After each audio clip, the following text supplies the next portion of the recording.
Thank you, Senator Georgia. Senator Siewert. Thank you, Mr Acting Deputy President. I rise to make a contribution to this debate on this particular bill. It's not the first time that I've spoken on the failures of the TPP or against the TPP, given the dangers that it poses to this country's sovereignty, to the dangers it poses for our labour workforce and our labour market, given the very real dangers that it poses to our environment and our economy. We do not support this legislation. I come back from a background now, getting on quite a while ago, from the environment movement, where we fought long and hard to get better environmental regulation in this country. But under this process, you can kiss some of that good environmental legislation and regulation goodbye. We've just had the most severe warning about the impacts of climate change on this planet than we've ever had. We are basically cooking this planet. So if Australia in the future, heaven forbid that we should actually bring in much more effective legislation to protect our planet and to deal with climate change, such as an emissions trading scheme, such as better emission controls, such as a carbon price, even land clearing, if land clearing was going to hold up a development, for example, that may be of interest to one of those multinational corporations, we don't even actually need to be taken to court. Because what will happen is there'll be a chilling effect on the regulatory process in this country, because the regulators and the government of the day will be too scared to make regulation change, because they may be taken through the ISDS processes to court. What this legislation does, and what the TPP does, is hand over control not to consumers, not to workers, because they lose out, but to multinationals. Unelected, faceless multinationals will be making decisions that affect every single one of us in this country. That will put a chill on regulation, will put a chill on any actions this country wants to take around climate change.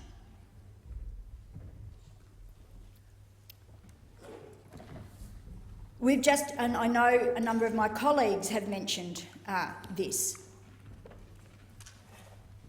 but the EU is no longer supporting ISDS mechanisms. New Zealand has had the guts to do side letters so that they're not, so there's an agreement so they won't be affected by these ISDS provisions. Oh, but it's okay. If Labor gets into government, they're going to save us from it. Anybody that believes that they'll do that has rocks in their head, because they'll find they won't be able to do that. I'm not accusing them of not having the intent to want to do it, but why support this flawed legislation with those provisions not in there, with those ISDS provisions still standing? Why would you support the legislation and not fix it now? Why? Because they don't want to have a little bit of a cigarette tissue difference between them and the government on this particular issue, instead of having the guts to stand up for environmental protections, for protections for our medical and pharmaceutical processes here in this country, for our environment. They'd rather not be seen to be any different from the government on this particular issue. We continue to have very serious concerns around what those provisions will mean for our environment, and also for our labour marketing testing, and our labour market in this country. This TPP commits Australia to accepting unlimited numbers of temporary workers from Canada, Chile, Japan, Malaysia, Mexico and Vietnam. These workers will be spread across a wide range of professional, technical and skilled trades occupations. And it doesn't require that there be any labour market testing to establish whether in fact there are local workers available first. Here's a government on one hand saying there's too many people unemployed in this country and they need to get out there and find work and we'll punish you if you don't. And here they are going, it's okay, bring in all these temporary workers without us doing any labour market testing beforehand. This weakens our domestic labour market and in fact is more than likely lead to the exploitation of temporary workers. Gee, that seems like a lose-lose to me. Migrant temporary workers remain tied to one employer for the course of their time in Australia and face deportation if they lose their job for any reason. Australia has benefited greatly, and we know that, from the contribution of migrant temporary workers, and they do perform a vital role. But we have a right to expect that migrant workers will not be brought to Australia to fill roles that unemployed Australians could fill, and without even trying to see if that is a possibility. Particularly if there are Australians that already have those skills and experience living in the same area and in fact looking and ready for work. The Fair Work Ombudsman reported that temporary visa holders accounted for 1 in 10 complaints to the agency in 2015. These risks of exploitation are not hypothetical. They are happening right now. And I have relatives that work in the building industry that tell me endless accounts of that very exploitation. And I'll note as an aside the work that unions do to ensure that those temporary workers actually get the money that they are due. Modelling since the US has withdrawn from the TPP negotiations is in fact very thin on the ground, but modelling prior to their withdrawal indicated that a very small increase in Australia's GDP after 15 years, or 0.6%.